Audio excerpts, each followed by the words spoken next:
Bismillahirrahmanirrahim. Assalamualaikum warahmatullahi wabarakatuh. Perkenalkan, nama saya Nur Salam Maneng, asal sekolah SD 57 Kandrung, Kecamatan Sinjai Tengah, Kabupaten Sinjai. Merupakan salah satu peserta PPG Batch 2. Adapun pembahasan pada hari ini yaitu qada dan qadar. Yang pertama adalah qada. Qada adalah ketetapan atau keputusan Allah Subhanahu wa Ta'ala yang telah ditentukan sejak zaman azali sebelum manusia diciptakan. Ketetapan ini mencakup segala hal yang akan terjadi di alam semesta, baik besar maupun kecil.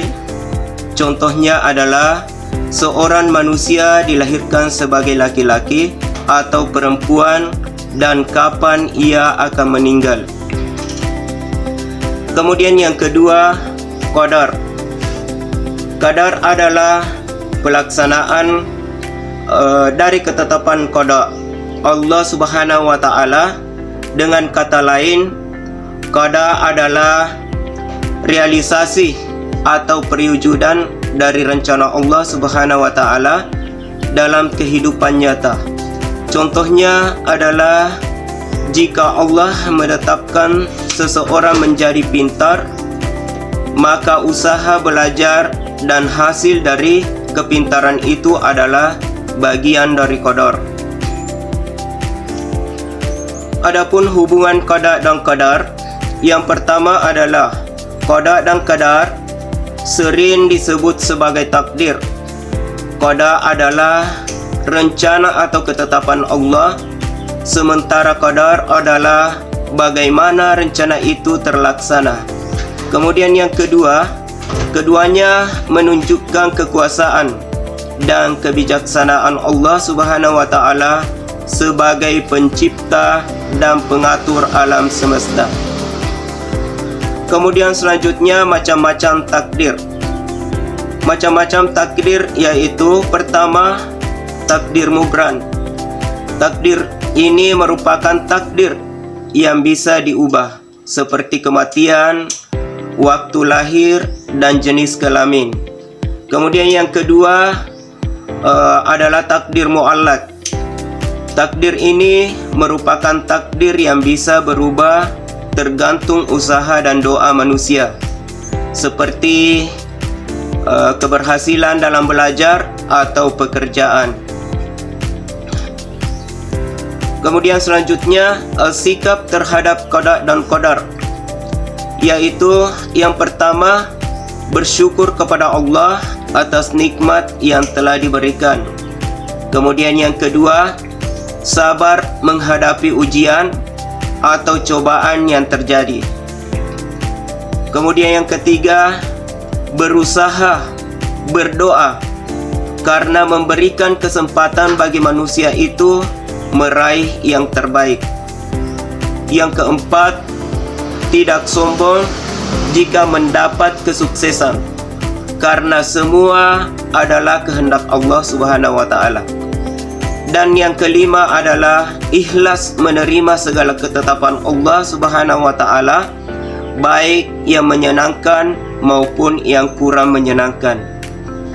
Dengan ini, memahami qada dan qadar, kita dapat lebih yakin bahwa segala sesuatu yang terjadi adalah kehendak Allah Subhanahu wa Ta'ala. Namun tetap harus berusaha dan berdoa. Adapun beberapa contoh qada atau ketetapan Allah yang sudah ditentukan sejak awal waktu, yaitu pertama adalah jenis kelamin seorang laki-laki atau perempuan.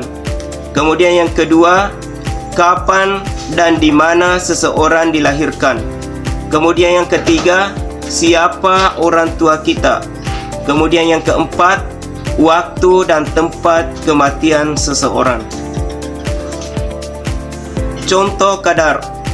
Adapun beberapa contoh qadar atau ketetapan Allah dalam kehidupan nyata, yaitu pertama, seseorang lahir sebagai laki-laki tumbuh dewasa dan menjalani kehidupan sesuai ketetapan Allah Subhanahu wa taala.